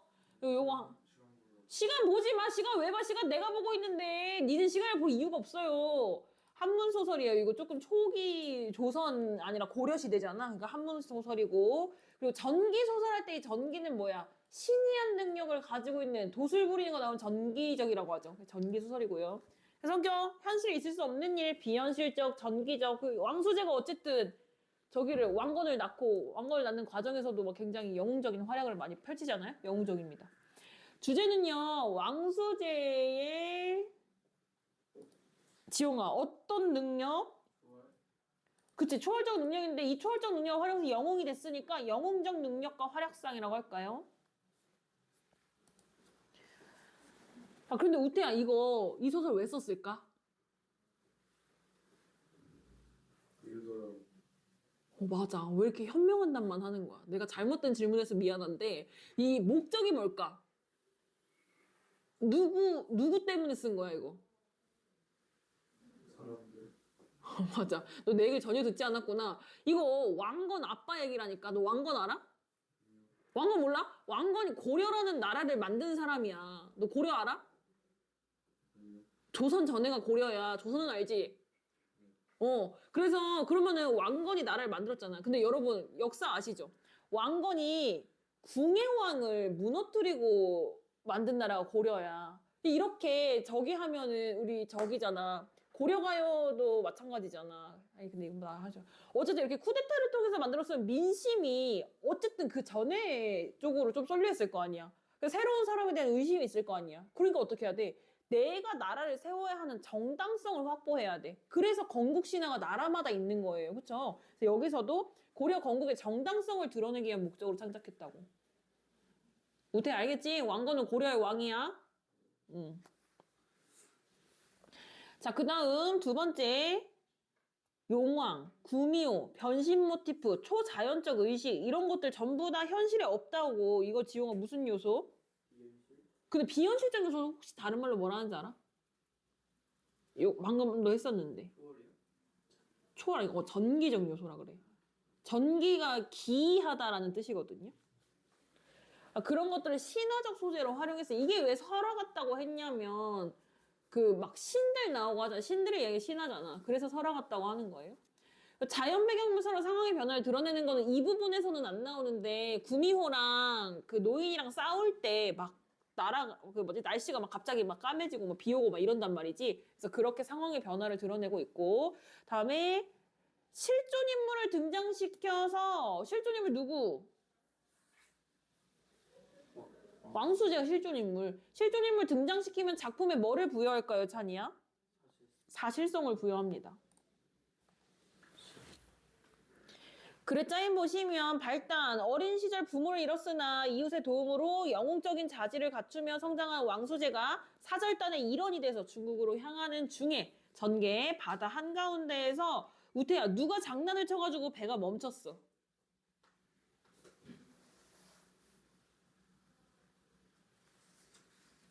바다에서 배를 멈출 수 있는 사람이 누구겠어?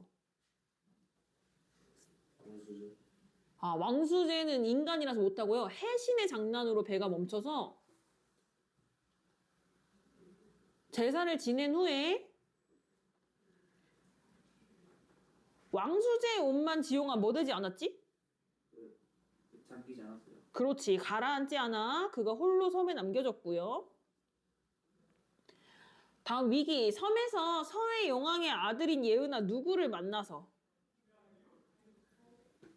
노인을 만나서 사정을 듣게 되고 승천을 방해하며 노인을 괴롭히는 요망한 누구랑 찬이야? 구미호와 대적하게 됐습니다. 그런데 이 구미호가 문제가 뭐야? 아름다운 뭐로 둔갑해버렸어 예은아? 여인으로 둔갑한 구미호의 모습에 잠시 왕수제가 뭐 하게 되죠 지용아? 쏠까 말까? 그치 망설이지만 결국 노인의 말을 믿고 활을 쏴서 구미호를 물리치게 됩니다. 결말 구미호를 퇴치한 무상으로 용녀를 아내로 맞이하여 귀국하고 훗날 고려 왕조의 기틀이 되는 신성한 혈통이 있게 되는데 그 뒤에 이제 그 왕수제의 그 외모 지상주의적인 모습은 여기에 없네요. 개념 보시면 등장인물의 특징 정리하고 마무리할게요. 왕수제는 우태야 뭐를 지닌 인물이야? 뛰어난 어떤 능력이 있지? 네가 뭘 잘해서 섬에 왔다 했지? 움직이는 구미호의 명치를 써야 된다고. 뭐로?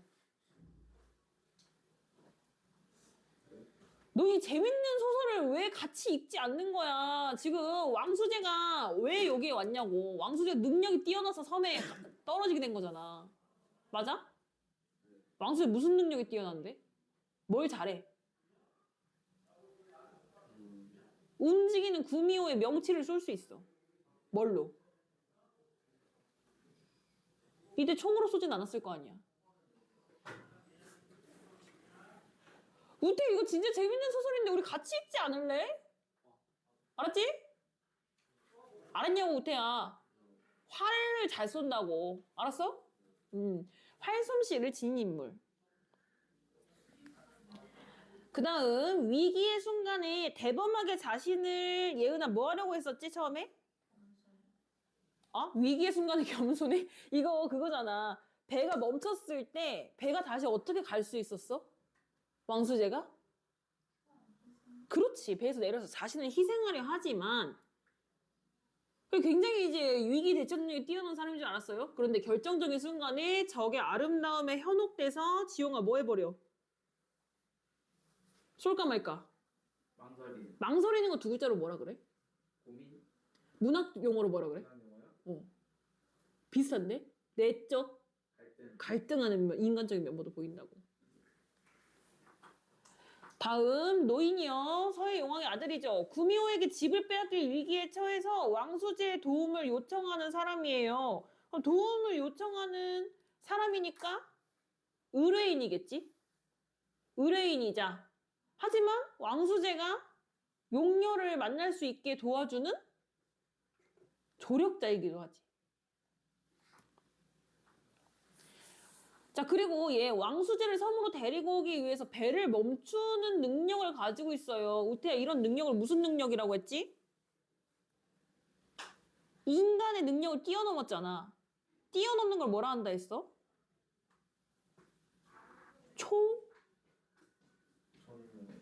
초능력. 맞아. 초월적인 능력이야. 초월적 능력 할 때랑 초능력 할 때랑 똑같은 말이에요. 다음 부인 구미호 3,000년 묵은 요물이고요. 변화무쌍한 지용아 뭐를 갖추고 있어요? 몰라, 이거 빈칸 칠 거 없어가지고 친 거야. 변화무쌍한 뭐를 가지고 있겠어? 귀신도 되고 능력을 가지고 있어. 자, 그리고 임금의 행차와 같은 위엄과 눈을 황홀하게 하는 미색, 얼굴을 갖추어서 왕수제를 뭐하죠? 지용아? 유혹. 그렇지, 유혹인데 우리 현혹이라는 단어로 쓰자. 현혹, 뭔가 정신을 못 차리게 만드는 그런 거죠. 왕수제 치등 용려설 소설 읽어봤어요. 이것도 숙제. 다음 반시전 갈게요. 이거 보고 갈게요.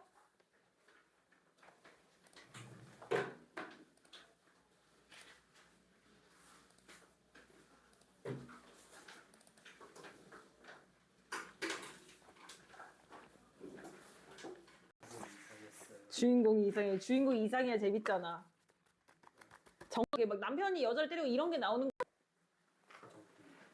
그럼 비슷한 거야. 그런데 가정소설은 관습적으로 뭐가 많이 나오냐면, 이렇게 막 남편이 여자를 때리고 이런 게 나오는 거는 아니고, 이 당시에 가정에서 갈등이 생길 수 있는 원인 중에 가장 큰 게 일부 다처제였어.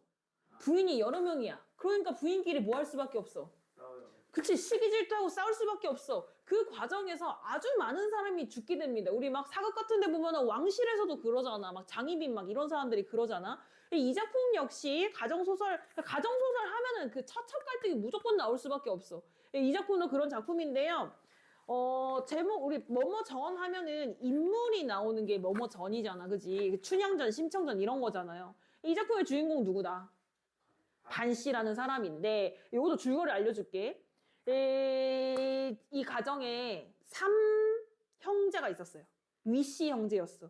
위윤, 위진, 위준이라는 3형제가 있었어요. 그래서 위윤이라는 애가 첫째 아들이야. 근데 얘네가 각각 결혼을 하는데 누구랑 결혼하냐면 반씨, 채씨, 맹씨랑 혼인을 합니다. 얘는 이제 부인이 여러 명인 문제가 아니라 3남매야. 그래서 이제 첫째 부인, 둘째 부인, 셋째 부인이 있는 거지. 그런 약간 기득권 싸움이다, 얘네는. 자, 그렇게 결혼을 하는데, 근데 반씨는 주인공이잖아. 성격이 어떻겠어? 착해요. 근데 두 동서, 맹씨랑 채씨는 아주 악한 인물이에요. 그래가지고 이제 반씨를 시기하고 모함을 하고 이렇게 하는데, 근데 이런 경우에 보통 시어머니는 누구 편을 들지? 나쁜 애 편을 들죠. 근데 이 작품은 시어머니가 굉장히 어진 사람이어가지고 반씨 편을 들어주게 되거든요. 그래가지고 시기모함하는 맹씨랑 채씨를 뭐라고 하고 시댁으로 쫓아내. 근데 이 당시에 시댁으로 쫓아낸 거 엄청 큰 벌이란 말이야. 왜 그러냐면 여러분 출가 외인이라는 말 들어봤어요? 집 밖으로 나가면은 이제 바깥 사람이다 이런 뜻이거든. 이게 여자한테 쓰는 말이야. 그래서 여자는 남편이 죽잖아? 그러면 친정으로 못 돌아갔어. 출가 외인이라서. 그러니까 이제 시댁으로 쫓아낸다라는 거는 사실은 엄청나게 유교윤리에도 어긋나는 큰 벌이란 말이야. 그러면 이제 시댁에서도 얘를 환영을 해요, 못해요? 못하지. 그러니까 채 씨가 어때? 이런 벌을 받으니까 더 화가 나는 거야. 그런데 사실 채 씨의 아빠는 그거예요. 좌의정인가 우의정인가? 아무튼 엄청나게 권력이 높은 사람이에요. 그러니까 채 씨의 아빠는 어떻게? 채 씨가 이런 수모를 당했다고 하니까 빡쳐요. 그래가지고 어떻게? 가정 내의 싸움이 조정 내의 싸움으로, 조정에서의 싸움으로 확대가 되는 거야. 그래가지고 채 씨의 아빠가 반 씨랑, 반 씨 남편이랑, 그리고 반 씨 아빠랑, 요렇게를 모함을 해가지고, 근데 이제 반 씨는 여자니까 조정 내에서 영향을 끼칠 수가 없잖아요. 반 씨의 아빠랑 반 씨의 남편을 유배를 보내버려. 그래가지고 이제 유배를 보냈잖아. 그러니까 이 시어머니가 자기 아들이 유배 갔잖아, 억울하게. 그러니까 열받겠죠. 그래가지고 화병에 걸려가지고 시어머니가 돌아가신다? 그러니까 이제 어떻게 반 씨는? 혼자 남았잖아. 그래가지고 이제 맹씨랑 채씨가 돌아와가지고 가정의 재산을 독차지하고, 네네네. 가정의 재산을 독차지하고 완전 이제 집안의 주인으로 군림을 하게 돼요. 그러고 이제 반 씨는 이제 뒤에 있는 집으로 쫓겨나. 그래가지고 이제 거기에서 이제 아들을 낳았어. 심지어 아들이 또 있어.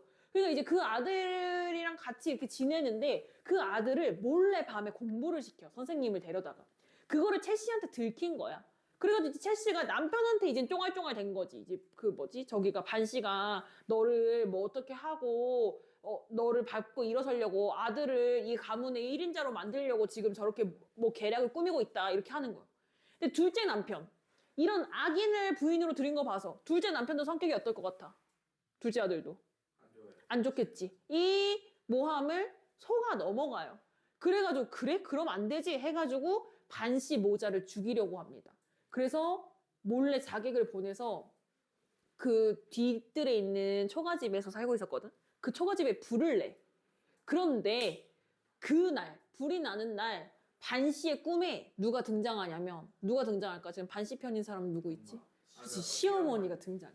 시어머니가 등장해가지고 당장 나가라 이렇게 해가지고 그래서 불이 나기 직전에 가까스로 도망을 갑니다. 그래서 이제 아들이랑 반씨랑 이렇게 도망을 가다가 근데 어디로 도망가? 이 세상에 지금 저기 좌의정 영의정 하는 사람이 나 뭐라고 하지? 그리고 우리 가족에 있는 도련님도 나 죽이려고 하지. 남편이랑 아빠 유배가 있지. 그러니까 이 세상에 도망갈 데가 없잖아. 그러니까 도망가다가 지쳐가지고 아들이랑 같이 망했다 이렇게 하고 쉬고 있거든요. 힘들어가지고. 근데 어떤 노인이 나타나가지고 귤을 주는 거야. 그 귤을 먹으니까 와 갑자기 체력이 마음에 안 들어요? 체력이 갑자기 살아나는 거야. 그렇게 해가지고 이제 어떻게 되더라? 까먹었어. 어떻게 그렇게 하고 그러다가 그래가지고 이제 살아났는데 그러다가 이제 그거를 뭐 알았는지 해가지고 채 씨가 고용을 해가지고 반 씨를 납치를 해요. 반 씨가 납치돼가지고 진짜 이렇게 못 살겠다 해가지고 반 씨가 투신 자살을 한단 말이야. 근데 이 반 씨를 또 누가 구해주냐면 선녀랑 거북이가 도와줘. 그래가지고 이제 반 씨가 살아나요. 그리고 이제 남편이랑은 재회를 하고 아들은 장원급제를 하고 장원급제한 아들이 이제 그 채 씨랑 채 씨 아빠랑 그 둘째 아들이랑 이렇게 다 이게 처단을 하지. 그렇게 해가지고 이제 다시 가족의 권위가 명예가 복권이 되고 행복하게 살았다라는 이야기입니다. 전형적인 권선징악의 주제를 나타내는 고전 소설이 되겠죠. 자, 그래서 우리 작품에 실린 부분은요, 저기한테 시어머니한테 혼나가지고 채 씨가 열받아 하는 부분이랑 그리고 그 불나가지고 도망가라 라고 하는 부분입니다. 처음에 볼게요.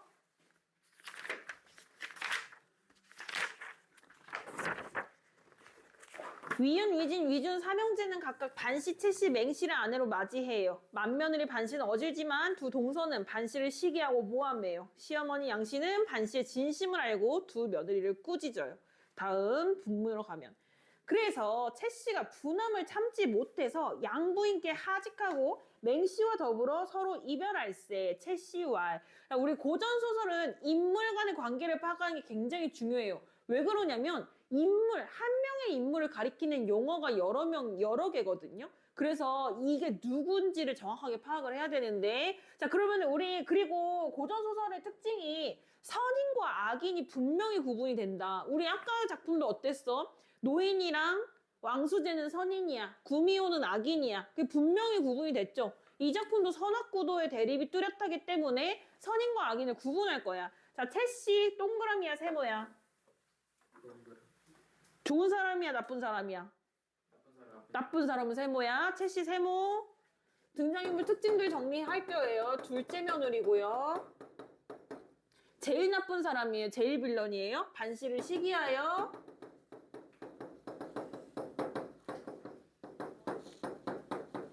음모를 계획하는 악인입니다.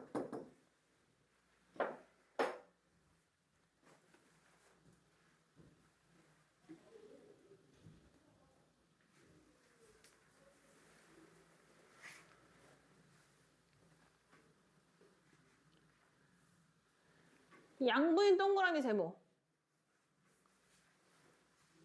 양부인 시어머니야. 동그라미 세모. 그치, 양부인 빨간 색깔의 동그라미 시어머니고요. 반씨를 살아있을 때도 돌아가셨을 때도 위기에서 구해주는 사람 뭐예요? 역할 뭐라 그래요? 조력자예요.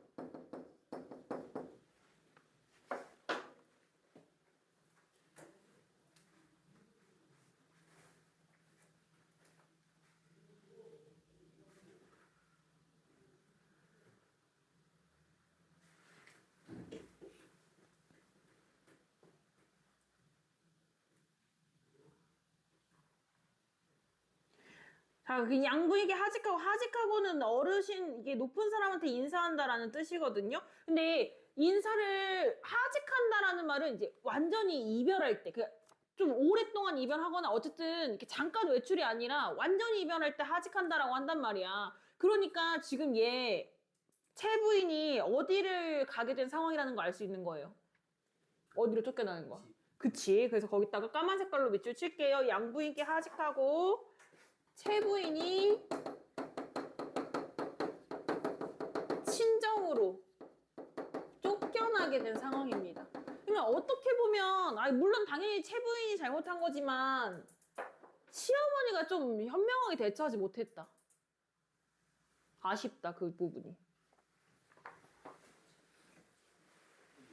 맹씨와 더불어 서로 이별할세. 맹씨도 악인이죠. 근데 맹씨는 막 본격적인 악인은 아니고 그냥 이 채씨를 따라서 동조하는 그런 인물. 그래서 빨간 색깔로 맹씨도 세모 칠게요.